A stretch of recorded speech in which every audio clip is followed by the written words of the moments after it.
ఇక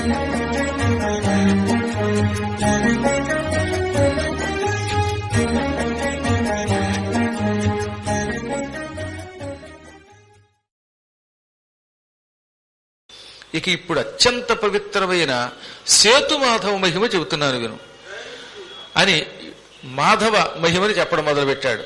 ఈ భూమండలంలో 5 మాధవులు ఉన్నారండి. మీలో చాలా మంది చూసుంటారు. దానికి చాలా అద్భుతమైన గాథ ఉన్నది.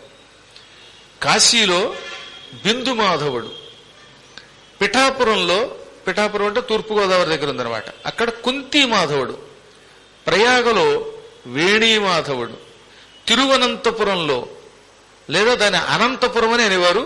ఇప్పుడు వాళ్ళు కేరళ వాళ్ళు గనక అనంత పద్మనాభస్వామి ఉన్నటువంటి ఆ ప్రాంతాన్ని అనంతపురాన్ని తిరువనంతపురం అని చేర్చారు. అది క్రమంగా త్రివేంద్రం అయిపోయింది. అక్కడ సుందర మాధవుడు ఉంటాడు. ఈ రామేశ్వరం దగ్గర ఉన్న మాధవుడు సేతు మాధవుడు. వెరసి పంచమాధవులుగా పరమాత్ముడు కొలువై ఉన్నాడు. మాధవుడు అనే పేరుతో 5 చోట్ల ఉన్నాడు మన భూమండలంలో. ఎవరెవరు వాళ్ళు? వరసగా ప్రయాగలో వేణిమాధవుడు, కాశీలో బిందు మాధవుడు, పిఠాపురంలో కుంతి మాధవుడు, అనంతపురంలో తిరువనంతపురం. అనంతపురం అంటే ఇక్కడ అనంతపురం అనుకుంటారు కాబట్టి తిరువనంతపురం లేక త్రివేంద్రంలో సుందర మాధవుడు, రామేశ్వరంలో సేతు మాధవుడు. ఈ 5 కలిపి పంచమాధవులు అంటారు. గుర్తుపెట్టుకోండి ఇక మీదట. చాలా అద్భుతమైనటువంటి క్షేత్రాలు. ప్రయాగలోకి వెళ్ళినప్పుడు వేణి అంటే మన జుట్టు అక్కడ ఇచ్చేస్తాం గనక వేణి పుచ్చుకున్న మాధవుడు గనక వేణి మాధవుడు అన్నారు. మీలో ఎవరన్నా వేణిదానం చేసుకున్న వాళ్ళు ఉంటే తెలుస్తుందన్నమాట. అక్కడ మగవాడిని కూర్చోబెడతారు. ఆయనకి బాగా గుండు చేసి వెనక ఒక ఇంత పిలక పెడతారు. ఆ భర్త గారు తొడ మీద, ఎడమ తొడ మీద భార్యామణిని కూర్చోబెడతారు. అయితే సాధారణంగా అయితే భార్యను కూర్చోబెట్టుకోగలిగే భర్త గారు అయితే పర్వాలేదు. అప్పుడప్పుడు కొంత ఇబ్బందులు వస్తూ ఉంటే ఏ గజలక్ష్మి గారు భార్య గారు, భర్త గారేమో ఇలా ఉన్నారనుకోండి నాలాగా, అప్పుడు ఏం చేయాలంటే ఒక స్టూల్ వేసి స్టూల్ మీద కూర్చోబెట్టి ఆవిడ చీర కొంగు మాత్రం తొడ మీద పెడతారు. లేకపోతే ఈ 60 ఏళ్ళు వచ్చినాయని ఆవిడ కూర్చోబెట్టుకున్న తర్వాత ఇంటికి రాడు. అందుకని అలాంటి సులువైన ఉపాయం కూడా చెప్పారు. ఈ విధంగా భార్యామణిని కూర్చోబెట్టి భర్త గారికి మాత్రం గుండు, భార్యకి మాత్రం చక్క జుట్టు ఉంటుంది, జడేస్తాడు ఈయన. అప్పుడు ఆ ముచ్చట చూస్తూ ఉంటే ఆ ముసలి దంపతులు ఎంత బాగుంటారో అప్పుడు అనమాట. పాత రుచులు తల్లచి తల్లచి తాత ఊగినోయని ఎంత లాభం తెలుసా. పైకిలా కనపడుతుంది కానీ వార్ధక్యంలో అలా కూర్చోబెట్టి చేయిస్తున్నారని మనం అనుకోవద్దు. గుండు చేయించుకోవటంలో శరీరంలో ఉన్నటువంటి భయంకర పాపాలు పోతాయి. పద్మపురాణం చెప్పింది మనకి. ఏమని చెప్పింది? తీర్థోపవాస కర్తవ్య శిరసో ముండనాని చ శిరోగతాని పాపాని యాంతి ముండనతో యతః అని. మనం చేసిన మహాపాపములన్నీ కూడా శిరోగతాని శిరస్సు దగ్గరికి వెళ్ళిపోతాయి. తీర్థయాత్రకు వెళ్ళినప్పుడు ఎందుకు గుండు చేయించుకోమంటారంటే మనం చేసే మహాపాపాలన్నీ ఈ జుట్టును పట్టుకుంటాయి. ఇది ఒక్క మగవాళ్ళకి చెప్పారు. ఆడవాళ్ళకి ఇంకేం చెప్పారు తర్వాత చెప్తాను. ముందు పురుషులకి చెప్తున్నాను. మహాపాపాలన్నీ ఈ జుట్టును పట్టుకుంటాయి. అందుకే తీర్థయాత్రకు వెళ్ళినప్పుడు ఒకసారి గుండు చేయించుకుంటే, నున్నగా గుండు చేయించుకుంటే వెంటనే ఆ గుండు మీద ఉన్నటువంటి పాపాలన్నీ కింద పడిపోతాయి. తల వెంట్రుకల్లో ఉన్నాయి కదా బ్రహ్మహత్యాది పాపాలు, ఈ దోమల్ని ఇంట్లో ఆల్అవుట్ పెట్టి చంపినటువంటి పాపాలు, ఇలాంటి మహాపాపాలన్నీ టపటపటపటప వెళ్ళిపోతాయట. శరీర భ్రాంతి కూడా పోతుంది కనుక ఇంకా తొందరగా పాపాలు పోతాయట. అందుకని ఏమన్నారు? శిరసో ముండనానిచ, శిరస్సుని తప్పక గుండు చేయించుకోవాలని పురుషులు. పాపాని అంటే పాపములు, శిరోగతాని ఈ శిరస్సు దగ్గరికి వెడతాయి. గతం అంటే వెళ్ళుట అనమాట, ఇక్కడ ఆశ్రయించుకుని ఉంటాయి. కాబట్టి ముండనత యాంతి, ముండనము చేయించుకొనుట వలన, ముండనత అంటే ముండనము చేయించుకోవటం వల్ల, గుండు చేయించుకోవటం వల్ల పాపాని పాపములు యాంతి పోతున్నాయి, నశించిపోతున్నాయి. అందుకని చేయించుకోవాలి. ఆడవాళ్ళకి ఏం చేయాలి? 3 వెంట్రుకలు 3 ప్రాంతాల్లోంచి తీసి అక్కడ విడిచిపెట్టాలి. అదే ఇప్పుడు 3 కత్తెరలుగా మారింది. పూర్తి గుండు ఇవ్వకూడదు. పూర్తి గుండు ఇచ్చే అధికారం అరుదుగా ఉంటుంది. పూర్తిగా భర్త గారు వెళ్ళిపోయినప్పుడు ఆయన మీద ప్రేమతో ఇచ్చుకోవచ్చుట. లేదా భర్తకి ప్రాణాపాయ స్థితి వచ్చిందనుకోండి, మా ఆయన చచ్చిపోతాడేమో, ఆయన బతికితే తిరుపతి వెళ్లి గుండిచ్చుకుంటారని మొక్కుకున్నప్పుడు మాత్రం ఇవ్వచ్చు. లేని పక్షంలో అనవసరంగా గుండులు చేయించుకోరాదు. ఇవి నియమాలు. ఇది తెలుసుకుని ఎప్పుడు పడితే అప్పుడు తొందరపడి గుండులు ఇవ్వకండి. ఇంకా తీర్థ ఉపవాస కర్తవ్య. తీర్థయాత్రకు వెళ్ళినప్పుడు తప్పనిసరిగా ఏం చేయాలి? అక్కడ ఉపవాసం ఉండి తీరాలి. అలా ఉపవాసం ఉండకపోవటం కూడా మహాదోషం. అందుకని యాత్రకు వెళ్ళినప్పుడు కనీసం ఒక్క పూటైనా సరే ఉపవాసం ఉండండి. కానీ అదేంటో తెలియదు, కానీ తీర్థయాత్రకు వెళ్ళినప్పుడు ఎక్కువ ఆకలిస్తుంది. మామూలు ఇంటి దగ్గర ఏకాదశి ఉపవాసం ఉన్నప్పుడు వాడు కూడా తీర్థయాత్రకు వెళ్ళగానే అందులో పొద్దున్నే మా యాత్రలోకి వచ్చినప్పుడు మైసూరు బజ్జీలు కూడా వేస్తూ ఉంటాడు. అంటే అయ్య బాబోయ్ చూడండి, రోజు 2 బజ్జీలు తినేవాడు రోజు 60 బజ్జీల దగ్గర నుంచి 60 దాకా తినేస్తాడు. అదొక కర్మయోగం. సరే, ఏది ఏమైనప్పటికీ తప్పనిసరిగా తీర్థయాత్రకు వెళ్ళినప్పుడు మాత్రం అక్కడ ఉపవాసం ఉండాలి, ఒక పూటైనా ఉండాలి. పూర్వకాలంలో శంకరుడు అని పేరు కలిగిన ఒక ఆయన ఉన్నాడు. ఆయన పాండ్య దేశానికి అధిపతి. ఈ రాజుగారు చాలా గొప్పవాడు, పరమ బ్రాహ్మణ భక్తి కలిగిన వాడు. కానీ దురదృష్టం ఏమిటంటే ఈయనకి వేట వ్యసనం ఎక్కువగా ఉన్నది. సప్త వ్యసనాల్లో వేట కూడా ఒక గొప్ప వ్యసనం. వేట వల్ల ఎంతో మంది దెబ్బతిన్నారు. దశరథుడు అలాగే దెబ్బతిన్నాడు. ఈ పాండ్య దేశపు రాజు గారు ఎంత చెప్పినా వినిపించుకోకుండా, భార్య చెప్పిన మాట వినిపించుకోకుండా తరచుగా వేటకి పోతూ ఉండేవాట. ఒకసారి ఆయన వేటకి వెళ్ళాడు. ఆయన కర్మయోగం. ఆ పూట ఎదురుగుండా ఒక పెద్ద పులి కనపడింది. వెంటనే బాణంతో కొట్టాడు. నిజానికి అది పెద్ద పులి కాదు, ఒక మహర్షి పులి చర్మం కట్టుకుని తెల్లవారుజామున సూర్యోదయ సమయంలో ఎర్రని కిరణాల్లో కూర్చుని సంధ్యావందనం చేసి గాయత్రి జపం చేస్తున్నాడు. సూర్యోదయ సమయంలో సూర్యుడి కిరణాలు ఎర్రగా ఉంటాయి. ఆ ఎర్ర కిరణాలు ఆయన మీద పడ్డాయి. ఆ కిరణాలు పడిన సమయానికి ఆయన ఒంటి మీద పులి చర్మం ఉంది. ఆ పులి చర్మం బాగా మెరిసింది. దాంతో నిజంగా పులి అనుకుని పెద్ద బాణంతో కొట్టేశాడు. ఆయన గుండెల్లో దిగి కిక్కురు మనకుండా కిందపడిపోయాడు. ఆయన పడిపోతున్నాడు ఏమిటని వాళ్ళ ఆవిడ ఆయన మీద వంగి ఎందుకు పడ్డాడని చూస్తూ ఉంటే ఇది ఇంకో పులి అనుకుని దాన్ని కొట్టేశాడు. ఇలా ఇద్దరిని కొట్టి పారేశాట. పూర్వం అడవుల్లో ఉన్నవాళ్ళు ఎక్కువగా చర్మాలే కట్టుకునేవారు కదా, పులి చర్మాలు, జింక చర్మాలు కట్టుకునేవారు పాపం. అందుకే వేటకు వెళ్ళినవాడు అప్పుడప్పుడు భ్రమపడి కొట్టేసేవారు. నిజంగా అలా భర్త కింద పడిపోయాడు. ఆయన మీద పడి భార్య చచ్చిపోగానే వాళ్ళ అబ్బాయి పక్కనే ఉన్నాడు. ఇది చూచాడు. ఈ బాణములు గుచ్చుకొని వారి శరీరం నుంచి రక్తం అలాగా ఒక మడుగులో బయటికి తన్నుతూ ఉంటే తల బాదుకుని ఏడ్చాట. భోస్తాత మాతర్ మాం హిత్వా యువాం యాతౌ క్వవాధునా. అమ్మా నాన్న హఠాత్తుగా ఇలా కిందెందుకు పడిపోయారు? ఏ దుర్మార్గుడు మిమ్మల్ని బాణంతో కొట్టాడు అని ఆ బాణాలు బయటికి పీకేట. పీకగానే ఎవడో నాయనా వేటకు వచ్చినట్టున్నాడు, కొట్టాడు అని అంటూనే వాళ్ళు ప్రాణం విడిచిపెట్టేశారు. ఆ రక్తం ఇతని ముఖమంతా తడిసిపోయింది. పరమ దుఃఖం పొందాడులేండి ఆ పూట ఆయన. అడవుల్లో ఎవరికి అపకారం చెయ్యం మేము. కేవలం కాయలు కసరు తిని బతుకుతూ ఉంటాం, కందమూలాలు తిని బతుకుతూ ఉంటాం. అటువంటి అమాయకుల్ని, కేవలం చర్మాలు ధరించేటటువంటి వాళ్ళని, ధన వ్యామోహం లేనటువంటి వాళ్ళని, బ్రాహ్మణోత్తముల్ని, మునుల్ని చంపడానికి ఏ దుర్మార్గుడికి చేతులు వచ్చాయి అని తలమొత్తుగా ఏడ్చాడు ఆయన. ఆ తర్వాత ఆ దుఃఖం తట్టుకోలేక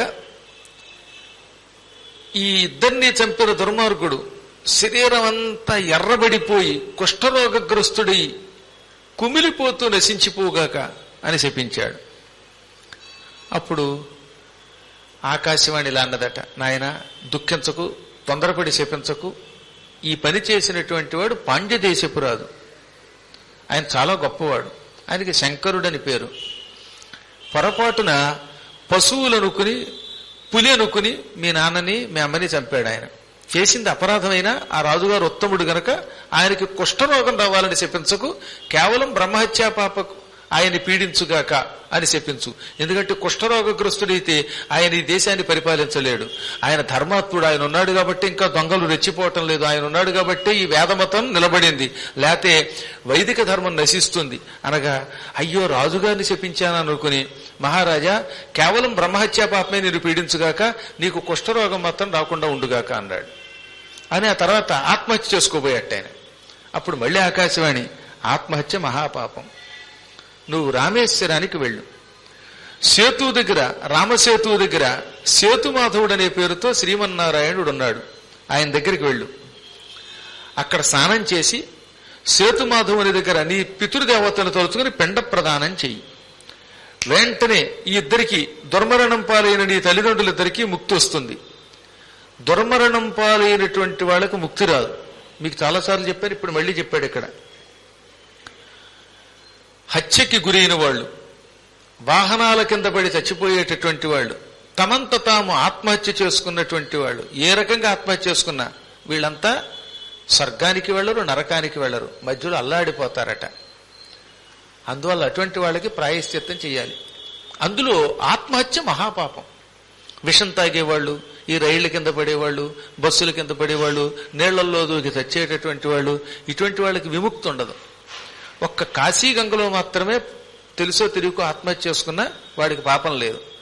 అలాగని ఇప్పుడు ఎందుకు దొక్కని మళ్ళీ చెప్పాం కదా అని ఇదేదో బాగుంది ఈశ్వర మధ్యాహ్నం. అనవసరంగా ఎప్పుడు ఆత్మహత్య చేసుకోకూడదు. వినాశే బహవో దోషాః జీవన్ భద్రాణి పశ్యతి అని సుందరకాండములో 13వ సర్గలో హనుమంతుడు అన్నాడు. ఈ మాట నేనల్లా, హనుమంతుడు అన్నాడు సుందరకాండంలో 13వ సర్గంలో. వినాశే బహవో దోషాః, చావటం వల్ల చాలా దోషాలున్నాయి. జీవన్ భద్రాణి పశ్యతి, బతికితే శుభాలు పొందొచ్చు. ఇది వరసగా 2 సార్లు చెప్తాడు ఆయన. కాబట్టి ఎప్పుడూ ఆత్మహత్య మంచిది కాదు. కాబట్టి అటువంటి వాళ్ళకి ప్రాయశ్చిత్తం చెయ్యాలి. పాము కాటు తిని మరణించినవాడు, బ్రాహ్మణ శాపానికి గురి చచ్చినవాడు, చండాలుడి చేతిలో చచ్చినవాడు, పిడుగుపడి చచ్చినటువంటి వాడు, ఇలా ఏదన్నా ప్రమాదవశాత్తు చచ్చినటువంటి వాడు, అగ్నిలో దూకి మరణించిన వాడు, వీళ్ళందరికీ ప్రాయశ్చిత్తం చేయాలట. అందుకే భాగవత సప్తాహం ఏర్పాటు చేశారు. భాగవత సప్తాహం వల్ల ఇలాంటి దుర్మరణములు పొందిన వారు ఎవరైనా సరే ముక్తి పొంది తీరుతారు.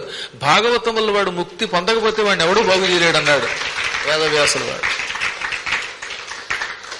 నీ తల్లిదండ్రులు బాణం దెబ్బతిని చచ్చిపోయారు గనక వాళ్ళకి ముక్తిని నువ్వు కూడా ముక్తి పొందుతావు. వెళ్ళు, రామసేతు దగ్గరికి వెళ్ళు, స్నానం చెయ్యి అనగా ఈ కుర్రాడు జాంగలుడు అని వాడికి పేరట. తక్షణమే వీళ్ళ శరీరాలని దహనం చేసి తల్లిదండ్రుల శరీరాలు ఆ అస్థికలు తీసుకుని రామేశ్వరానికి హుటాహుటిని వెళ్ళాడు. చాలా కష్టపడి నడిచి నడిచి నడిచి నడిచి నడిచి మొత్తం మీద సేతువు దగ్గరికి వెళ్ళి ఆ సేతువు దగ్గర ఉన్నటువంటి సముద్ర స్నానం చేశాడు. ఆ తర్వాత ఆ అస్థికలు అందులో కలిపాడు. అక్కడ పిండ ప్రదానం చేశాడు. సేతుమాధవ స్వామి సన్నిధానంలో పిండ ప్రదానం చేశాడు. పిండ ప్రదానంతో అతని తల్లిదండ్రులు అతడు చూస్తూ ఉండగా గరుడ వాహనం ఎక్కి వైకుంఠానికి వెళ్ళారని చెప్పారు. ఇందులో గరుడో పరిసంవిష్టౌ పద్మమాలా విభూషితౌ శోభితౌ తులసీదామ్ర స్ఫురన్ మకర కుండలో. ఇతడు చూస్తూ ఉండగా సేతుమాధవ స్వామి సన్నిధానంలో వాళ్ళ తల్లిదండ్రులకి పిండం అందడంతో అక్కడికి గరుడ వాహనం వచ్చింది. ఆ గరుడ వాహనం మీద ఈ తల్లిదండ్రులు ఇద్దరు దివ్య రూపాలు ధరించి కూర్చున్నారు. వాళ్ళకి మంచి మకర కుండలాలు ఉన్నాయి. అంటే మొసలి ఆకారంలో ఉన్న బంగారపు కుండలాలు. అవి మకర కుండలాలు. అంటే మకరం అంటే మొసలి. కుండలాలను కొందరు మకరాకారంలో తయారు చేయించుకునేవారు. ఆ కుండలాలు ధరించి, మెడలో వనమాల ధరించి, తులసీమాలలు ధరించి, చందనం పూసుకుని 4 చేతులు ధరించారట వాళ్ళు. శ్రీమన్నారాయణుడికి ఎవరి మీదైనా అనుగ్రహం కలిగితే అటువంటి వాళ్ళకి తన రూపం ఇస్తాడు. ఆ రూపమునకు సారూప్యము అని పేరు అన్నమాట. స్వామి ఏ ఆకారంలో ఉన్నాడో ఆ ఆకారంలో మనం ఉంటాం. దానికి సారూప్యముక్తి అని పేరు. జయ విజయులు అలాగే ఉంటారు. అలాగే పుణ్యశీల సుశీలుడికి అలాగే ఇచ్చాడు ఆ రూపం. ఉద్ధవుడు అని కృష్ణ భక్తుడున్నాడు. అతనికి కృష్ణుడు తన రూపమే ఇచ్చాట. ఉద్ధవుడిని చూసిన వాళ్ళు కృష్ణుడిని భ్రమపడేవారట. సుధాముడిని ఒక మాలలు కట్టుకుని ఆయనకు కూడా అదే రూపం ఇచ్చినట్టుగా భాగవతంలో 10వ స్కంధంలో ఉంటుంది. భగవంతుడు అనుగ్రహిస్తే ఆ రూపం ఇస్తాడనమాట. వీళ్ళు ఆ రూపాలు పొందారు. శంఖచక్ర గదా పద్మాలు ధరించారు.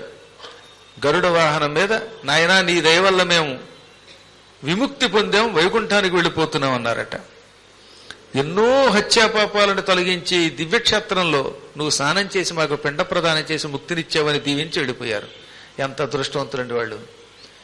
మళ్ళీ ఈ యుగంలో కూడా భక్త తుకారం అలా వెళ్ళాడని మనకి ఆయన చరిత్ర చెబుతోంది. తుకారాము కోసం గరుడ వాహనం పంపాడు ఆయన. గరుడ వాహనం మీద ఎవడు పడితే వాడు ఎక్కగలడా? ఆ పరమాత్ముడు అనుగ్రహిస్తే మనకు ఆ యోగం పడుతుంది. అది పట్టాలంటే మనం కూడా అంత సాధన చెయ్యాలండి. చెప్పాను కదా, మీరు తింటున్నా, తిరుగుతున్నా, తాగుతున్నా ఏదో ఒక దివ్యనామాన్ని జపం చెయ్యండి. చెయ్యగా చెయ్యగా చెయ్యగా మీ జీవితాలు బాగుపడతాయి. బాగా సాధన చెయ్యాలి.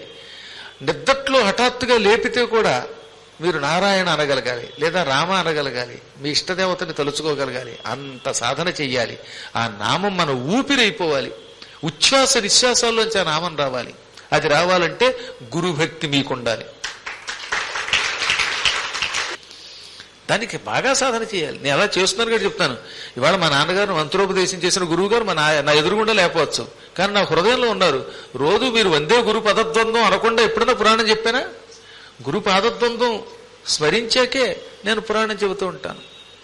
అలా మీరు ఎవరి ద్వారా గురువు అనుకుని మంత్రోపదేశం పొందారో ఆయన తలుచుకోవలసిందే. ఆ పాదములు యావజ్జీవితం హృదయంలో ఉండవలసిందే. క్షణికోద్రేకంతో విడిచిపెట్టడానికి వీల్లేదు. విడిచిపెడితే ఇక వాడిని మడిచి ఓ చోట పెడతారు యమకంకర్లు. గురువు అంటే గంగానది అండి. గంగానది మీద కోపం వచ్చి స్నానం చేయకపోతే గంగకేం నష్టం? నీకు నష్టం తప్ప. ఇది పిచ్చి పెరుగులు కొందరికి తెలియదు. అన్ని బాగున్న రోజుల్లో గురువుని విడిచిపెడతారు. సర్వనాశనం అయ్యాక గురువు గుర్తుకొస్తాడు. అప్పుడు ఇంక ఉపయోగం లేదన్నమాట. అందువల్ల యావజ్జీవిత భక్తి ఎలా ఉండాలో పురాణాల ద్వారా నేర్చుకోవాలి. తదనంతరం ఇప్పుడు ఈ శంకరుడనే మహారాజు గారు, ఈ జాంగలుడి తల్లిదండ్రుల్ని చంపినవాడు ఉన్నాడే, ఆయన బ్రహ్మహత్యా పాపం చేత పీడింపబడ్డాడు. ఆయన శరీరంలో ఒక రకమైన రంగు వచ్చేసింది. ఆయన చాలా బాధపడ్డాడు. ఎందుకు వేటకెళ్ళాను? తిన్నగా ఉండక ఒక పులిని కొట్టేసిన తర్వాత రెండో పులి అనుకుని మళ్ళీ వాళ్ళ ఆవిడ్ని కూడా ఎందుకు చంపాను? ఈ వేట మహాభయంకరమైన వ్యసనమని, అది మంచిది కాదని పెద్దలు చెప్పిన మాట పెడచెవిని పెట్టానే, అన్యాయంగా బ్రహ్మహత్య చేశానే, ఇప్పుడు ఆ బ్రహ్మహత్యా పాపం పట్టి పీడిస్తుందనుకుని వెంటనే తన కుల పురోహితుల్ని పిలిచాడు. నాకు ప్రాయశ్చిత్తం చెప్పండి అన్నట్ట. వాళ్ళు అన్నారు, ప్రాయశ్చిత్తం మేము చెప్పలేమండి, మునులే చెప్పాలి అని మునుల్ని పిలిపించారు. మునులు అన్నారు, నీ కొడుక్కి పట్టాభిషేకం చేసి నువ్వు అగ్నిగుండం పేర్చుకుని అందులో దూకి చచ్చిపోవడమే మంచిది. ఎందుకంటే ఇది భయంకర పాపం. తెలిసి చేసిన తెలియక చేసిన బ్రహ్మహత్యే. మహానుభావులైన మునీశ్వర దంపతుల్ని చంపి పారవేశావు. ఇంకా అదృష్టం, వాళ్ళ అబ్బాయి నీకు కుష్ఠరోగం రావాలని చెప్పించి వెళ్ళే శాపం వెనక్కి తీసుకున్నాడు. లేదంటే నీ శరీరం పుళ్ళు కారిపోయి రసి కారిపోయి నువ్వు నాశనం అయిపోయేవాడివి. కాబట్టి ఎందుకు వచ్చింది? ఏదో కొంతకాలం బతికావు. నీ అదృష్టం, నీ కొడుకు కూడా యువకుడు అయ్యాడు, వాడికి రాజ్య పట్టాభిషేకం చేసి అగ్నిలో దూకి అన్నట్ట. మంచి మాట చెప్పారండి, నేను ఇదే అనుకుంటున్నాను అన్నాడు ఆయన. వెంటనే తన రాజధానిలో అందరూ చూస్తూ ఉండగా ఒక అగ్నిగుండం ఏర్పాటు చేసుకుని కొడుక్కి పట్టాభిషేకం చేశాడు. అగ్నిం ప్రదక్షిణీకృత్య తాన్మునీనపి సత్వరం అగ్నిం మునీన్ నమస్కృత్య ధ్యాత్వా దేవముమాపతిం. అగ్నిని విరేల్చాడు, దానికి ప్రదక్షిణ చేశాడు. మునులకి ఈ సలహా ఇచ్చిన వాళ్ళకి నమస్కరించాడు, వాళ్ళకి అగ్నికి నమస్కరించాడు, ప్రదక్షిణ చేశాడు. ఆ తర్వాత పరమేశ్వర, తెలిసి కాని తెలియక కాని నేను బ్రహ్మహత్య చేశాను, ఆ హత్యాపాతకం నుంచి నన్ను విముక్తిని చెయ్యి, నన్ను కైలాసానికి పట్టుకుపో అని అందులో దూకబోతూ ఉండగా హఠాత్తుగా ఆకాశవాణిలా అన్నది, వద్దు వద్దు మహారాజా, ఆత్మహత్య చేసుకోవద్దు, ఇది మరింత పాపం. తెలియక వీళ్ళంతా నేను చావమన్నారు, చచ్చి సాధించేదేమున్నది. రామసేతువు దగ్గరికి వెళ్ళు, అక్కడ పరమ పవిత్రమైన హత్యాతీర్థాలని కూడా పవిత్రం చేయగలిగేటటువంటి తీర్థం ఉన్నది. అదే సేతుమాధవ స్వామి సన్నిధి. నువ్వు ఈశ్వరుడి దగ్గరికి వెళ్ళి, రామేశ్వరానికి వెళ్ళి సంకల్పం చెప్పుకొని అక్కడ స్నానం చెయ్యి, సముద్ర స్నానం చెయ్యి, సేతు తీర్థంలో స్నానం చెయ్యి. అనంతరం రామేశ్వరలింగం దగ్గరికి వెళ్ళు. ఆ రామేశ్వరలింగాన్ని సంవత్సరం పాటు భారద్వయేన గవ్యేన, అనగా రోజు 40 మణుగుల నేతితోటి జలంతోటి రామేశ్వరుడికి అభిషేకం చెయ్యి. సంవత్సరం పాటు రామేశ్వరుడికి అలా అభిషేకం చెయ్యి. ప్రత్యహంచ గవాంక్షరై ద్విభార పరిసంమితై. భారము అంటే 20 మణుగులు, ద్విభారము అంటే 40 మణుగులు. 40 మణుగుల ఆవు పాలతో రామేశ్వర జ్యోతిర్లింగాన్ని అభిషేకం చెయ్యి. ఇలా సంవత్సరం పాటు రోజు చెయ్యి. చేస్తే నీ సకల పాపాలు తొలగిపోతాయి. అనంతరం సేతుమాధవుని దగ్గరికి వెళ్ళు, అక్కడ అన్నదానం చెయ్యి, ఇక నీకు తిరుగుండదు అని చెప్పగా అమ్మయ్య నన్ను బతికించారని అనుకున్నాడు ఆయన. మహారాజు గారు కనుక ఆయనకి ద్రవ్యానికి లోట్లేదు కదా, హుటాహుటిన కొంతమంది పరివారాన్ని ధనాన్ని వెంట పెట్టుకుని రామేశ్వరం వెళ్ళిపోయాడు. ఎక్కడి పాండ్యం, ఎక్కడి రామేశ్వరం. చెన్నైకి దగ్గరలో ఉంటుంది పాండ్య దేశం అంటే. ఆ ప్రాంతం నుంచి బయలుదేరి రామేశ్వరానికి వెళ్ళాడు. అక్కడ సంవత్సర కాలం ఉన్నాడు. అనుదినము సేతువులో స్నానం చేసేవాడు. ఆ సముద్ర స్నానం చేసిన తర్వాత రామేశ్వర జ్యోతిర్లింగాన్ని ఆవు పాలతోటి, నేతితోటి, జలంతోటి అభిషేకించేవాడు, తీర్థం తీసుకునేవాడు. సంవత్సరం అయ్యింది. సేతుమాధవ స్వామి సన్నిధానంలో 1000 మందికి అన్నదానం చేశాడు. చెయ్యడంతో ఆయన మహాపాపాలని క్షణంలో పటాపంచలైపోయాయి. శివుడు స్వయంగా ఆయనకి ప్రత్యక్షమయ్యాడు. అప్పుడు ఈ శంకరుడనే రాజు శివుడిని ఇలా స్తుతించాడు. నమామి రుద్రమీశానం రామనాథం ఉమాపతిం పాహిమాం కృపయా దేవ బ్రహ్మహత్యాం దహాసు మే త్రిపురఘ్న మహాదేవ కాలకోట విషాదన రక్షమాం త్వం దయా సింధో స్త్రీహత్యాం మే విమోచయ గంగాధర విరూపాక్ష రామనాథ త్రిలోచన మాం పాలయ కృపా దృష్ట్వా ఛింది మత్పాతకం విభో కామారే కామనందాయిన్ భక్తానాం రాఘవేశ్వర. వరసగా 4 శ్లోకములతో ఈశ్వరుని స్తుతించాడు. రుద్రుడు, ఈశానుడు, రామనాథుడు, పార్వతీవల్లభుడు అని పిలువబడే శివుని గురించి నమస్కరిస్తున్నాను. ఓ దేవా, మాం నన్ను పాహి రక్షించు. పాహి మాం అంటే పాహి అంటే రక్షించు. ఎవరిని? మాం నన్నమాట. నన్ను రక్షించు. కృపయ కరుణతో రక్షించు. ఈ భయంకరమైన స్త్రీహత్య నుంచి, పురుషహత్య నుంచి విముక్తుణ్ణి చెయ్యి. బ్రహ్మహత్యాపాతకం నుంచి విముక్తి కలిగించు. గంగాధర, 3 కళ్ళు కలిగినవాడా, సూర్యుడు కుడిగన్నుగా, చంద్రుడు ఎడమకన్నుగా, అగ్ని 3వ కన్నుగా ధరించిన నీకు నమస్కరిస్తున్నాను. నువ్వు కామానికి శత్రువి, మన్మథునికి శత్రువి, కాని స్త్రీ పురుషులకు ధర్మబద్ధమైన కామాన్ని ప్రసాదించేవాడివి. భక్తులను అనుగ్రహించే రాఘవేశ్వర నీకు నమస్కారం అని పరిపరి విధాలుగా స్తుతించడంతో ఆ క్షణమే ఈశ్వరుడు ఆయన్ని అనుగ్రహించి, నాయన నువ్వు భూమండలాన్ని 1000 సంవత్సరాలు పరిపాలించి ఆ తర్వాత హాయిగా నీవు కోరుకున్న దివ్యలోకాలకు వెడతావు అని వరమిచ్చాడు. ఆనాడు పాండ్యరాజు శంకరునికి బ్రహ్మహత్యాపాతకాన్ని, అందులో స్త్రీ కూడా ఉన్నది కదా, ఆ స్త్రీ హత్యాపాతకాన్ని కూడా తొలగించిన దివ్యక్షేత్రం ఈ రామనాథలింగం. కాబట్టి అక్కడికి వెళ్ళిన వాళ్ళు తప్పనిసరిగా రామనాథేశ్వరుని దర్శించాలి. ఇందాక చెప్పినట్టుగా అందరికీ అభిషేకం చేసుకునే అవకాశం ఉండదు కదా, అలాంటి వాళ్ళు 21 బావుల్లో స్నానం చేస్తూ కొంచెం నీటి చుక్కను విడిచిపెట్టినా అది రామేశ్వరుడికి చెందుతుంది. ఆ తదనంతరం ఇంకా రామ సేతువులో దగ్గర ఉన్నటువంటి ఈ సేతుమాధవుని యొక్క దివ్య మహిమని చెప్పడం మొదలుపెట్టాడు. సౌనకాది మహర్షులకు అనుమానం వచ్చిందండి, అసలు సేతుమాధవుడు అక్కడికి ఎలా వచ్చాడు? సేతువు దగ్గర ఉన్నాడు గనక మాధవుడికి సేతుమాధవుడు అని పేరు. ఎక్కడుంటే అక్కడ ప్రయాగ మాధవుడు, కాశీ మాధవుడు, కాశీలో ఉంటే కాశీ మాధవుడు, లేదా ఇప్పుడు రేపు అదృష్టం బాగుండే పద్మాకర్ గారు ప్రతిష్ఠిస్తే పద్మాకర మాధవుడు. కానీ ఆ రావడానికి ఒక్క కారణం ఉండాలి కదా.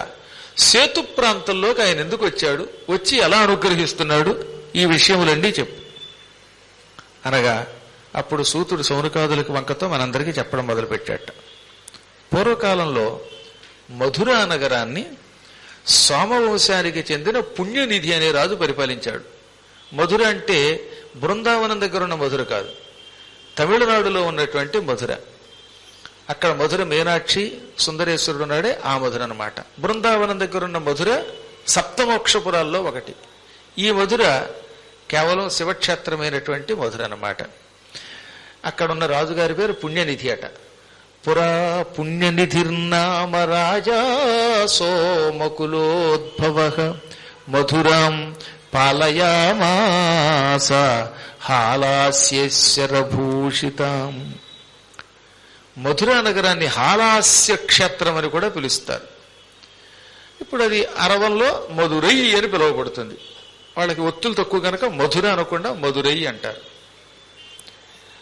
అక్కడ చంద్రవంశంలో పుట్టిన పుణ్యనిధి అనే ఒక రాజుగారు చాలా కాలం పరిపాలన చేశాడు.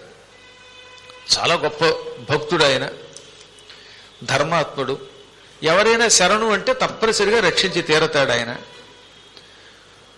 ఆ మహానుభావుడు ఒకసారి చతురంగ బలాలతో కలిసి మధురానగరంలో తన కుమారుణ్ణి ఉంచి స్నానం చేయటం కోసమని రామేశ్వరానికి తీర్థయాత్రకి బయలుదేరాడు. పూర్వకాలంలో మహారాజులు అప్పుడప్పుడు తీర్థయాత్రలకు వెళ్ళేవారు. ఎంతటి గొప్పవాడైనా జీవితంలో తీర్థయాత్ర చేయకపోతే బాగుపడ్డండి.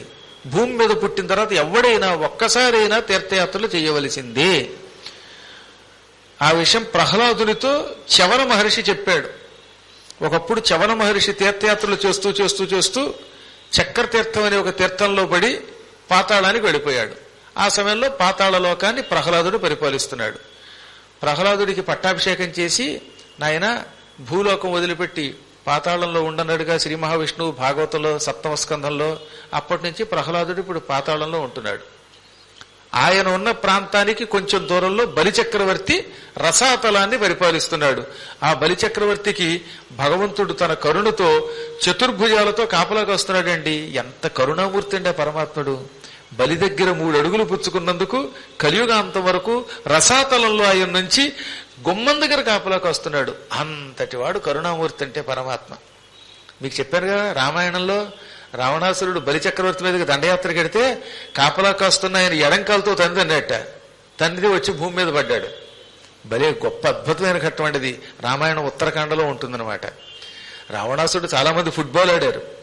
లేకపోతే వేళకోళం ఆ బలిచక్రవర్తి మీదకి దండయాత్ర కడతాడా? అక్కడ బలిచక్రవర్తికి కాపలాగా సాక్షాత్తు శ్రీమన్నారాయణుడు ఉన్నాడు.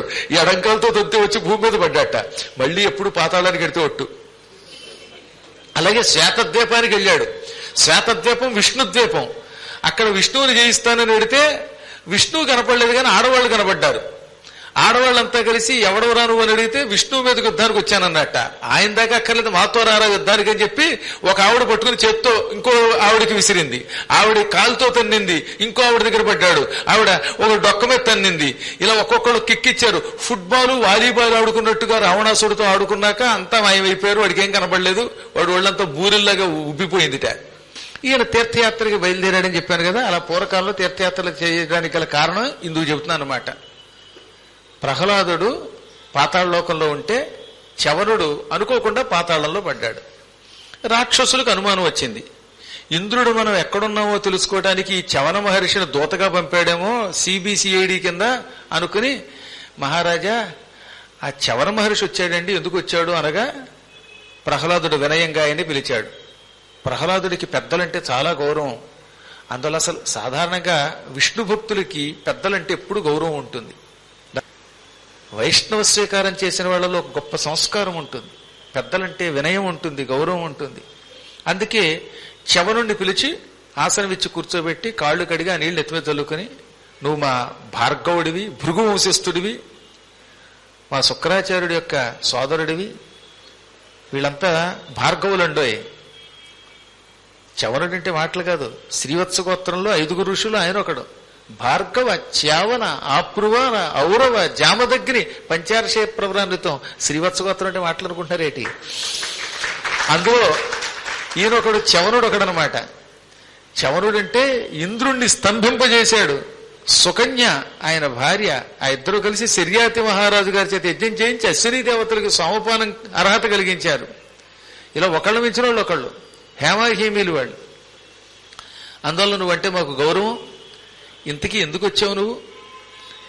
మా మీద నిఘా పెట్టి నిన్ను ఇక్కడికి ఇంద్రుడు పంపాడా అని అడిగట. అడిగితే ఆయన నవ్వి, ఇంద్రుడు పంపితే వచ్చేవాడిని కాదు, నేను ఎవరి దగ్గర ఉద్యోగం చేయను, పరమభాగవతోత్తముడిమైన నీ మీద గూఢచర్యం ఏమిటి, పైగా తీర్థయాత్రలు చేయడానికి బయలుదేరాను. తీర్థయాత్రలు చేస్తుండగా చక్రతీర్థం అనే తీర్థంలో కాలుదారి ఇక్కడికి వచ్చి పడ్డానన్నట్ట. అప్పుడు ఈయన ఆశ్చర్యపోయాడు. సృష్టికి ప్రతి సృష్టి చేయగలవు నువ్వు, అటువంటిది నువ్వేమిటి తీర్థయాత్రలు ఎందుకు చెయ్యాలి అన్నట్ట. అప్పుడు ఆయన నవ్వి, ఎవడైనా సరే భూమి మీద పుట్టిన తర్వాత ఈ భూమి మీద తీర్థయాత్రలు చేయవలసిందే, అది కూడా తన మహిమతో కాకుండా కాలినడకన చేయటం మంచిది. అందుకే నేను నా మహిమలతో ఆకాశంలో ఎగరకుండా కాలినడకన తీర్థయాత్రలు చేస్తున్నాను. తీర్థయాత్రలు చేయకపోతే ఎవడూ తరించడు అన్నాడు ఆయన. దేవీ భాగవతంలో 7వ స్కంధంలో ఈ కథ ఇంకా బాగా ఉంటుంది. అప్పుడు ఆయన తీర్థయాత్రలు ఎలా చెయ్యాలన్నాడు. ప్రథమం నైమిషారణ్యం చక్రతీర్థంచ మధ్యమం అన్యేషాంచైవ తీర్థానాం నాస్తి సంఖ్యా మహీతలే. ముందుగా ఎవడైనా నైమిషారణ్యానికి వెళ్ళాలి. యాత్ర ఎవడు మొదలుపెట్టినా ముందు నైమిషారణ్యంతో మొదలు పెట్టాలి. ఆ తర్వాత చక్ర తీర్థానికి వెళ్ళాలి. ఇక తక్కిన తీర్థయాత్రలు ఇష్టం, భూమండలంలో చాలా ఉన్నాయి, నీ ఓపికను బట్టి చెయ్యాలి.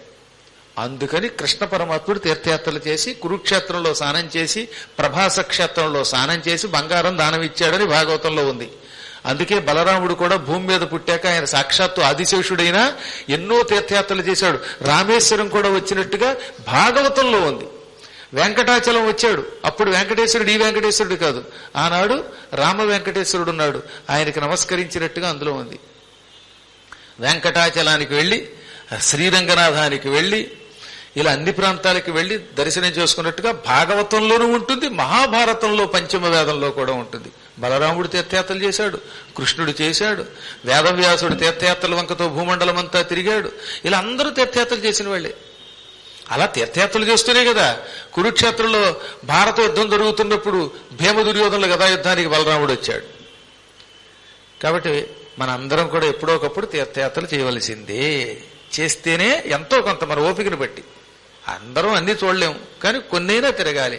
అలా క్షేత్రాలు తిరిగితే వాళ్ళు తప్పక తరిస్తారు. అందుకని ఈ రాజుగారు పుణ్యనిధి తీర్థయాత్రకు బయలుదేరాడు. ముందుగా ఆయన ధనుష్కోటి దగ్గరికి వెళ్ళాడు. ప్రారంభంలో చెప్పారు కదా మీకు, రామేశ్వరం వెళ్ళగానే ధనుష్కోటిలో స్నానం చేయాలి, అక్కడ స్నానం చేశాడు. ఇంకా ఇతర తీర్థాల్లో అన్నిట్లోనూ స్నానం చేశాడు. అక్కడ ఒక గంధమాదన పర్వతం ఉందండోయ్. ఉత్తర భారతంలో హిమాలయ పర్వతాల్లో ఒక గంధమాదన పర్వతం ఉంటే మహేంద్ర పర్వతము అని పిలువబడే ఒక గంధమాదన ఎక్కడ ఉన్నది. ఆ పర్వతం దగ్గర కూడా స్నానం చేశాడు. ఈయనకి ఆశ్చర్యం ఏంటంటే ఈ గంధమాదన దగ్గర, ఇది రామసేతు దగ్గర ఉన్న గంధమాదన దగ్గర ఒక 8 ఏళ్ల పిల్ల కనపడింది. ఆ అమ్మాయి ఎర్రగా బంగారంలో ఉంది. బంగారం ఎరుపు అన్నమాట.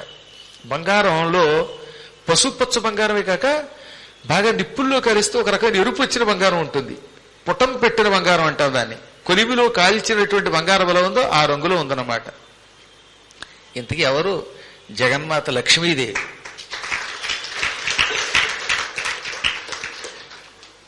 అష్టవర్ష వయోరూప ప్రయయౌ గంధమాదనే తత్రాగత్య ధనుష్కోటౌ తస్తస కమలాలయ. కమలాలయ అంటే లక్ష్మి అనమాట. లక్ష్మీ పద్మాలయ, పద్మ అని పేరు. పద్మాలయ అన్న కమలాలయం అన్న ఓటే.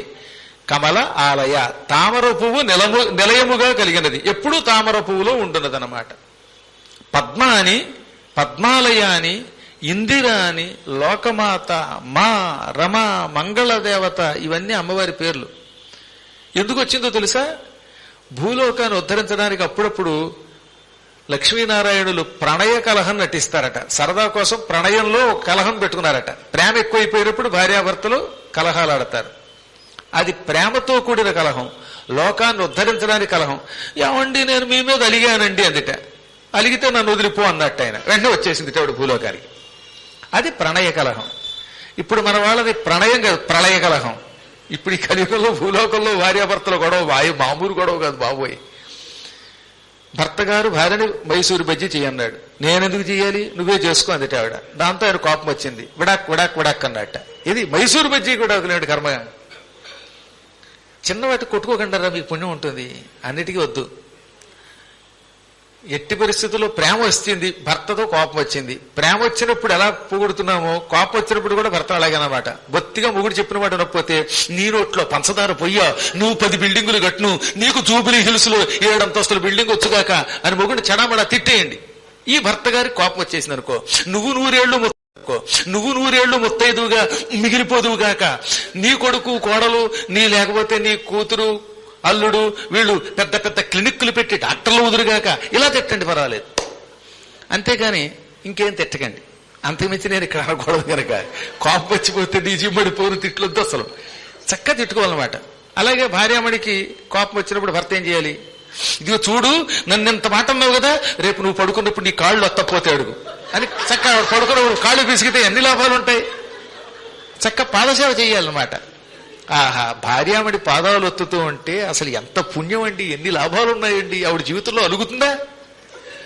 ఒకవేళ ఆవిడ కర్మగాలి నా కాళ్ళు వద్దు పట్టుకోకు అని తన్నిందనుకోండి, అప్పుడు ఏమనాలి? చక్క అలిగితివా సఖీ ప్రియ అని పాడుకోవాలి, లేదా రికార్డు పెట్టుకోవాలి. అందరూ అలా పాడలేరుగా, అప్పుడు రికార్డు పెట్టుకోండి. లేదా మంచి పద్యం ఉంది, కృష్ణ పరమాత్ముడు పారిజాతాపహరణంలో పాడిన పద్యం ఉంది, అది పాడేయండి, మీ అందరికీ నేర్పుతాను. నన్ను భవదీయదాసుని మనంబున నెయ్యపు కెంకబూని తాచినయది నాకు మన్ననయ్యా చెల్వగు నీ పద పల్లవంబు మొత్తను పులకాగ్ర కంటక వితానముదాకిన నొచ్చు నొచునే ననియద అల్కమానవు గదా ఇకనైనా అరాళ కొంతలా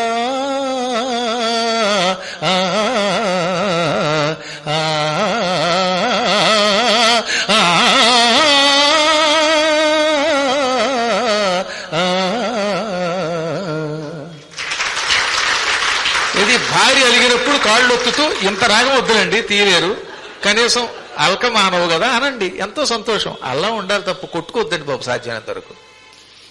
భగవంతుడి యొక్క కలహం ప్రణయ కలహం. లోకశ్రేయస్సు కోసం వాళ్ళు అలుగుతారు. అమ్మ అయ్యా అలిగి భూలోకానికి రాకపోతే, అమ్మవారే కనుక ఆనాడు భృగు మహర్షి గుండెల మీద తన్నితే అలిగి రాకపోతే కరవీరపురం వచ్చేదా? ఈ లక్ష్మీదేవి కొల్హాపురంలో వెలిసేదా? కరవీరపురం అంటే కొల్హాపూరు. స్వామివారి కిందకి దిగేవాడా? ఈ 7 కొండల మీద శ్రీనివాసుడు వచ్చేవాడా? కాబట్టి మనకు ఉపకారం చేయడానికి వాళ్ళు అలా నటిస్తారు.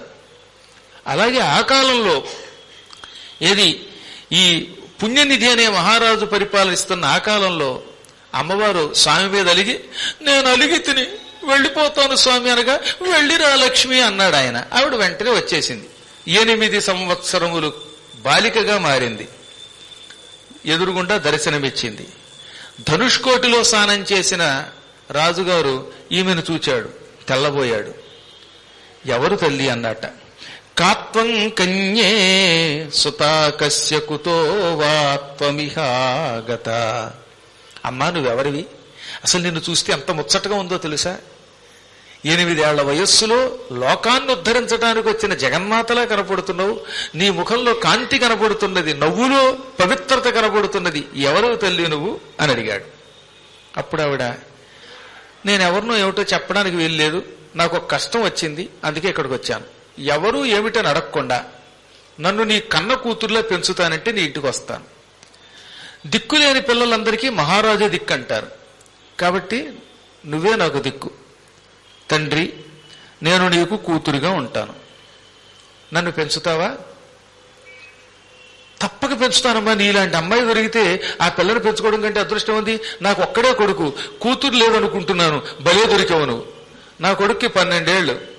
మళ్లీ సంతానం కోసం ఎంత ప్రయత్నించినా సంతానం కలగలేదు. బహుశా భగవంతుడు నిన్ను పెంచుకోమన్నాడేమో. నువ్వు నా కూతురివి, వాడు కొడుకు. వాడు కూడా ఎంతో ప్రేమగా నిన్ను చూస్తాడు.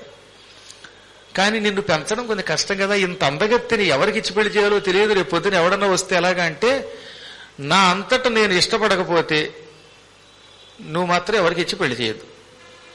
నా చేతిని గట్టిగా పట్టుకోగలిగిన వాడు ఎవడో అదృష్టవంతుడు ఉంటాడు. నా చెయ్యి ఎవడన్నా ఇతరులు నాకు ఇష్టం లేకుండా పట్టుకుంటే ఆ క్షణమే వాడు బండరాయి అయిపోతాడు. ఒకవేళ నా చెయ్యి పట్టుకున్నాక కూడా వాడు బండరాయి అవ్వకుండా ఉన్నాడంటే వాడి గురించి కొంచెం ఆలోచించు. అంతకుమించి చెప్పకూడదు. ఆవిడ చెప్పలేదు. అతడే విష్ణు అని చెప్పకూడదు కనుక చెప్పకుండా చెప్పింది. పరపురుషుడెవడైనా నీచమైన బుద్ధితో నన్ను పట్టుకుంటే వాడు బండ అవుతాడు. వాడి బండబడ లేనివాడు భవిష్యత్తులో గొప్పవాడి కింద లెక్క. ఏది ఏమైనా నన్ను పెంచే భారం నీదనగానే ఆయన సంతోషపడి తన భార్యను పిలిచాడు. భార్యామణి, నీకు చెప్పకుండా ఏ పని చేయకూడదు. ఈ అమ్మాయిని దత్తత తీసుకుంటున్నాను. ఈ కూతురు రావడం నీకు ఇష్టమేనా అంటే ఆవిడ కూడా మురిసిపోయి, ఇలాంటి పిల్లొచ్చి మనకి పిల్లనంటూ ఉంటే, మనకు కుమార్తెనంటూ ఉంటే పెంచుకోకుండా ఎవడన్నా ఉంటాడా? కలిసి వచ్చే వాళ్ళకి నడిచొచ్చే కొడుకు అంటారు కానీ 8 ఏళ్ల కూతురు కలిసి వస్తుందని ఇప్పుడు తెలిసింది నాకు. ఈ అమ్మాయిని చూస్తే ఆదిలక్ష్మిని చూసినట్టుగా ఉంది అన్నదట ఆవిడ. ఎందుకంటే లక్ష్మీదేవిని రోజు వాళ్ళు ఉపాసిస్తూ ఉంటారు. అందులో రోజు శ్రీ సూక్తంలో మొదటి మంత్రం ఏమిటి?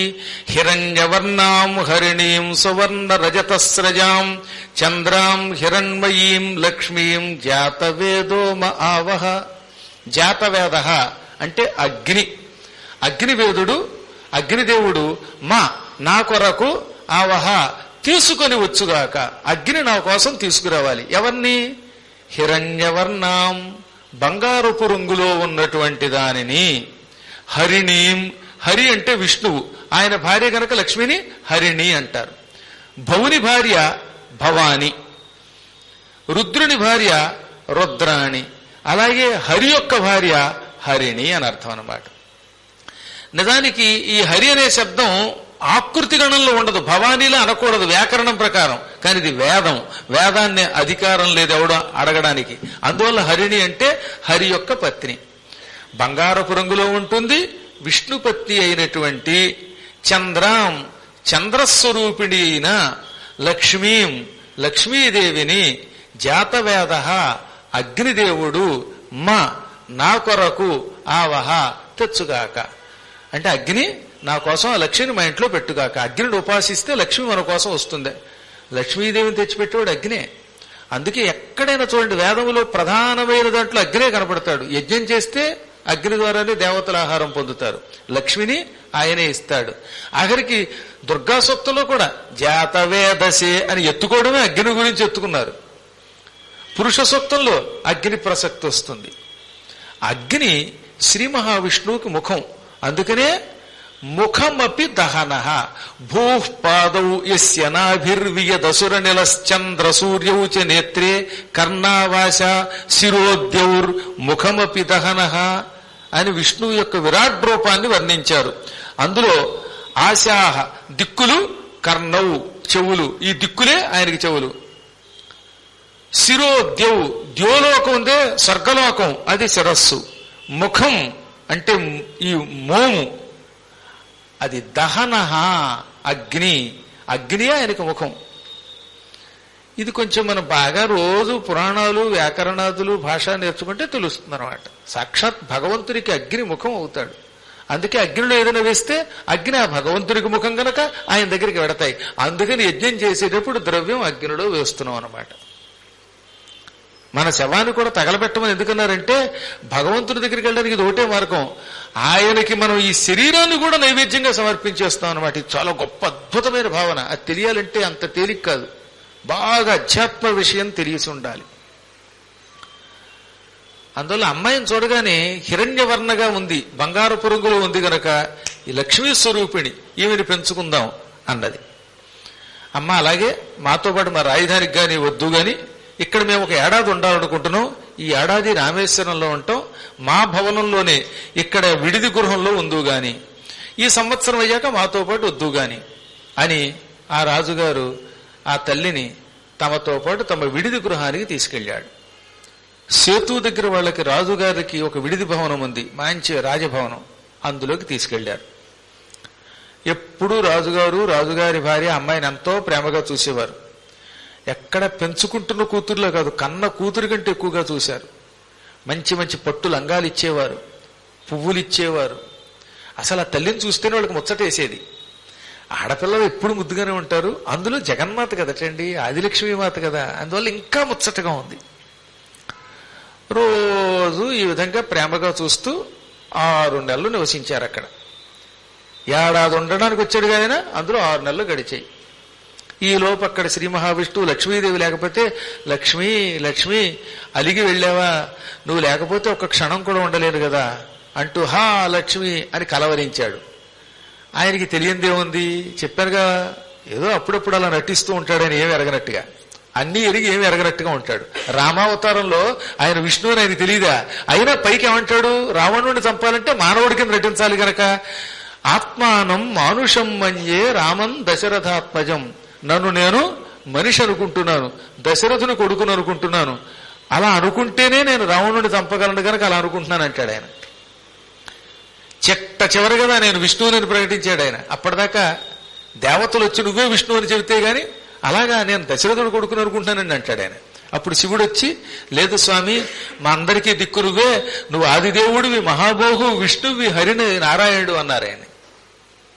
అదొక అవతార లక్షణం, నియమం అది. ఆయన తను మానవుడిగా అనుకోవాలి. అదే కృష్ణావతారంలో అలా చెప్పరా, నేనే సమస్తం అన్నాడు ఆయన. ఈశ్వరుడైనా నేనే, బ్రహ్మైనా నేనే, ఇంద్రుడైనా నేనే, సమస్తం నేనే, ఈ చరాచర జగత్తంతా నాలో ఉన్నది. ప్రహ్లాదశ్చాపి దైత్యానాం, రాక్షసుల్లో ప్రహ్లాదుణ్ణి, వైనతేయశ్చ పక్షిణాం, పక్షులలో గరుత్మంతుణ్ణి నేను, అశ్వత్థ సర్వవృక్షాణం, చెట్లలో రావి చెట్టును నేను, మృగాణాంచ మృగేంద్రోహం, జంతువులలో సింహాన్ని నేను. ఇలా చెప్పుకొచ్చాడు ఆయన.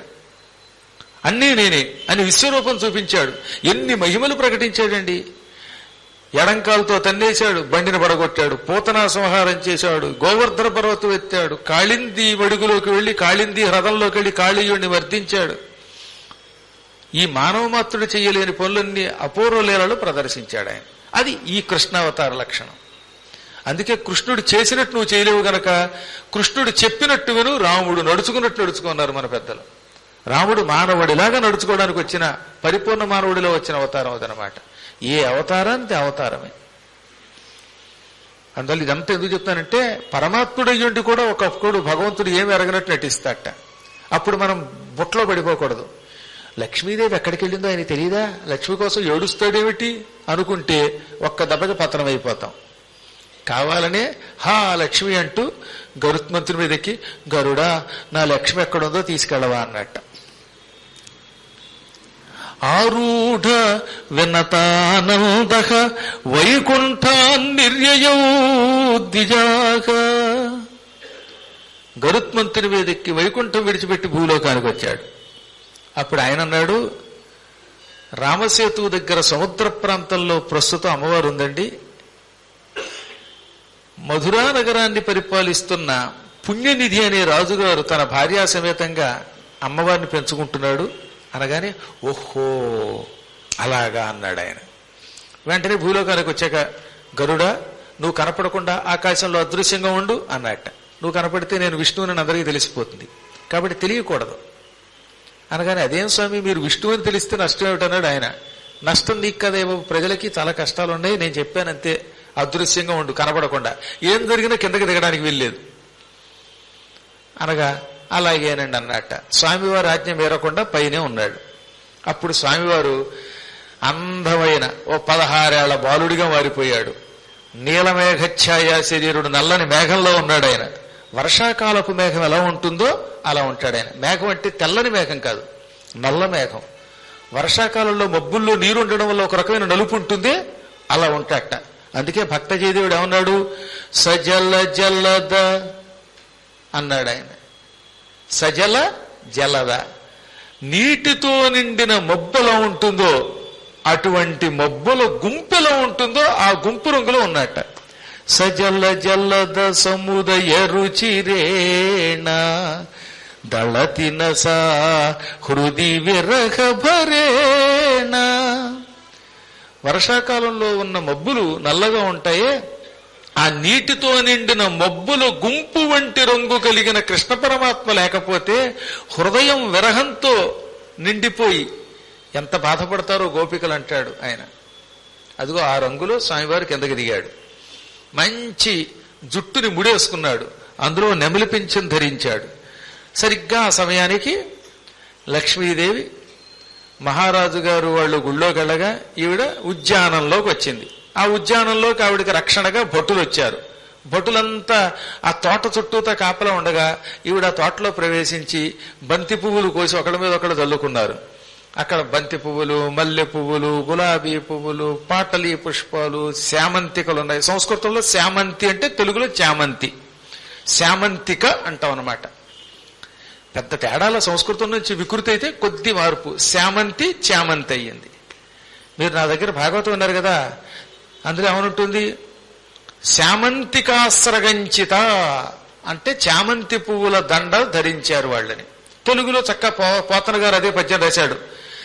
శామంతికాస్రగంచిత సీమంతవతీ కుచోష్ణజత సీత భయ శ్రీమంతం బయ్యి గొబ్బున హేమంతముతోచే మదనుడే విరహులని అంటాడు.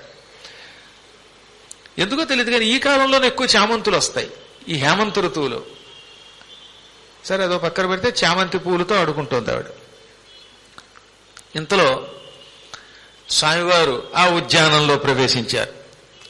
చెలికత్తెలతో బంతులు ఆడుకుంటూ ఉంటే, పువ్వుల బంతులు ఆడుకుంటూ ఉంటే అందులో ఓ చెలికత్తెని పిలిచి, అమ్మాయి ఆ ఆడుకుంటున్న మెరుపు తీగ ఎవరు అన్నట్ట. నిజంగా మెరుపు తీగలాగే ఉంది ఆవిడ. మెరుపు తీగ రా అంటాడే, అలా పారిపోవట్లేదు ఆవిడ. ఆవిడ శరీర కాంతే మెరుపు తీగ, అంత బాగున్నది. అప్పుడు వాళ్ళు అన్నారు, నీకు తెలియదేమో, ఆమె మధురానగర పరిపాలకుడైన పుణ్యనిధి గారి పుత్రిక, పెంపుడు కూతురు, చాలా ముచ్చటగా ఉంటుంది. నువ్వెవడివి, అసలు ఈ ఉద్యానంలో కలవచ్చావు, మగవాళ్ళు ఇక్కడికి రాకూడదని తెలియదా, కాపలా వాళ్ళని నిన్నెలా రానిచ్చారనగా, ఈ కాపలా వాళ్ళకి తెలియకుండా కన్నుగప్పి వచ్చాను, నేను ఎక్కడికైనా రాగలను, అసలు నేను లేని చోటే లేదన్నాడు ఆయన. అప్పుడైనా వాళ్ళకి అర్థం కావాలిగా, ఆయన లేని చోటు ఎక్కడ ఉంటుంది. విష్ణు అనే శబ్దమునకు వ్యాపకశీలుడని పేరు, వ్యాపకశీలత్వాత్ విష్ణు. అయినా సరే పాపం వాళ్ళకి అది అర్థం కాల.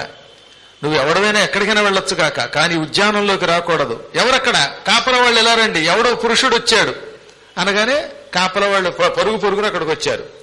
ఈలోపు ఈ స్వామివారు వెళ్ళి లక్ష్మీదేవి చేయి గట్టిగా పుచ్చుకుని, రా లక్ష్మీ రా అని లాగాడు.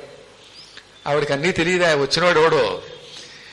నిజంగా విష్ణువు కాకుండా ఇంకోడు ఎవడన్నా ఆవిడ చేయి పుచ్చుకుంటే వాడు బండరా అయిపోతాడని నా తల్లే చెప్పింది. అయినా సరే నేను రాను, ఎవడో నన్ను ఎత్తుకుపోతున్నాడు రక్షించండి అందుట.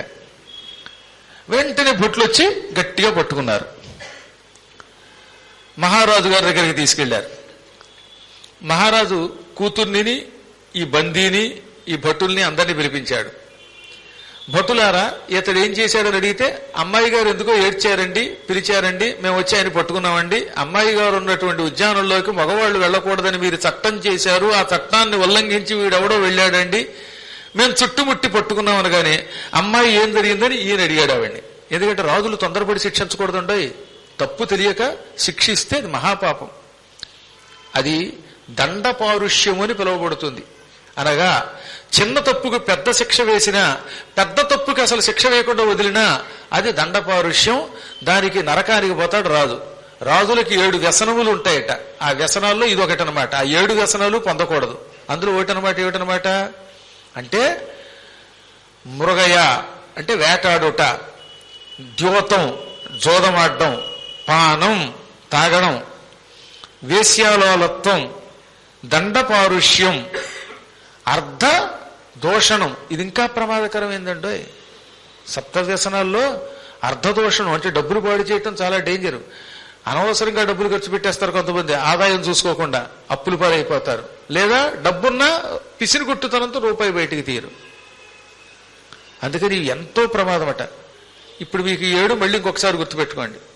స్త్రీలోలత్వం, తాగుడు, జోదమాడడం, వేటాడడం, అర్ధదోషణం అంటే డబ్బుని పాడు చేయటం, వాక్పారుష్యం అంటే ఎక్కువగా తిట్టేయటం, మాట్లాడేయటం, దండ పారుష్యం. ఇవి అస్సలు పనికిరావు.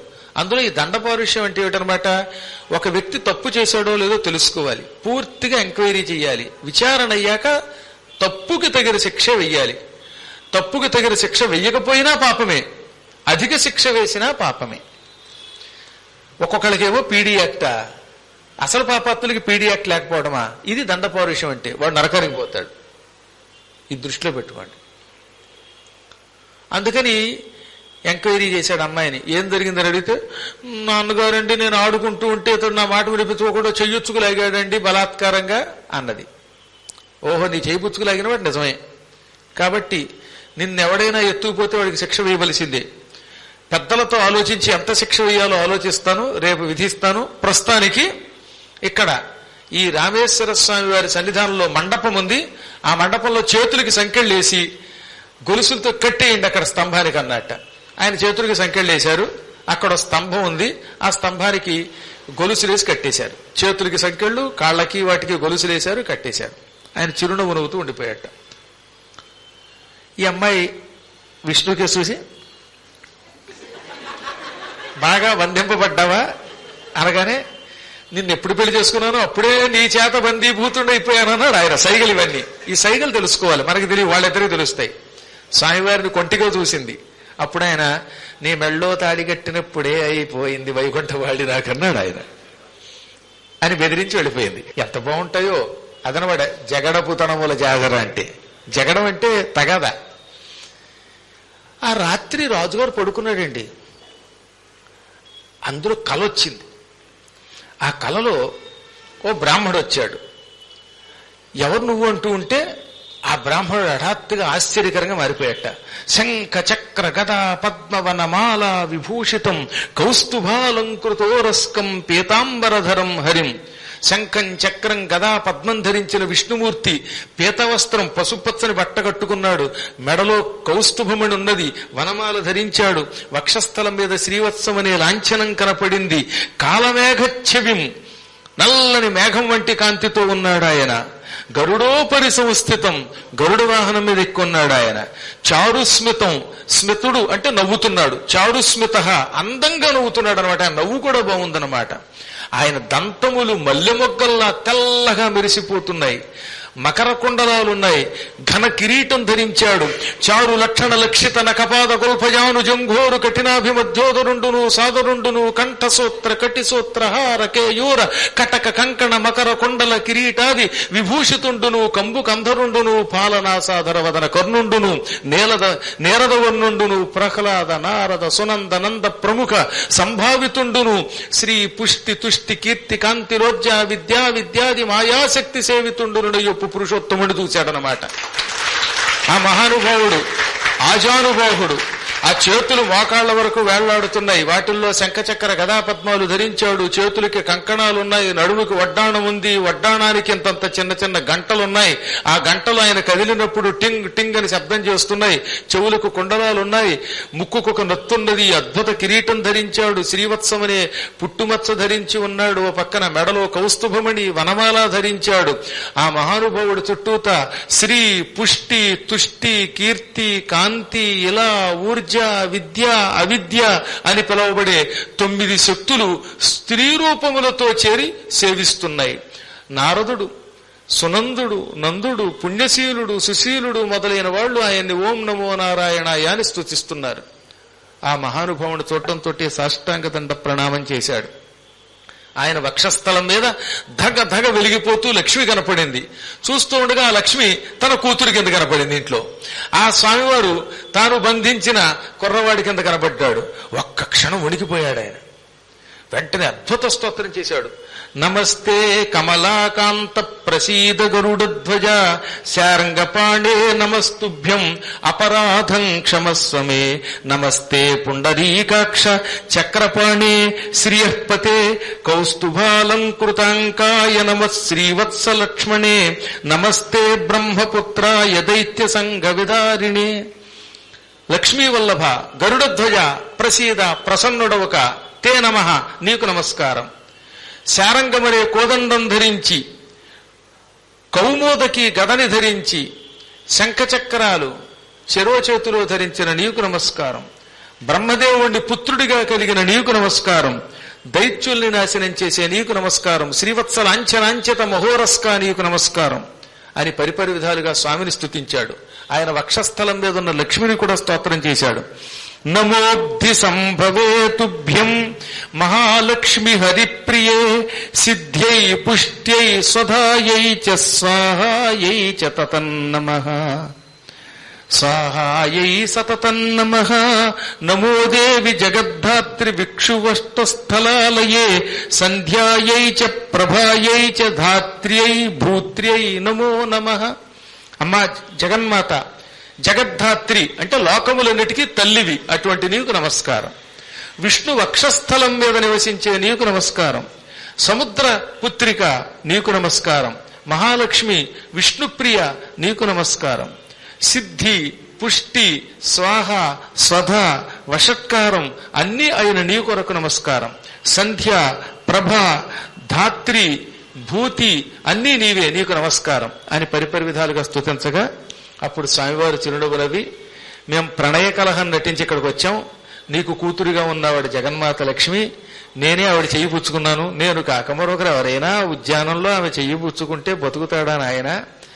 నువ్వు ఆమెను ఎంత ప్రేమగా చూస్తావు, ఇచ్చిన మాట నిలబెట్టుకుంటావా లేదా అని పరీక్షించటానికే ఆవిడ ఉద్యానానికి వచ్చింది. నేను చెయ్యి పుచ్చుకున్నాను.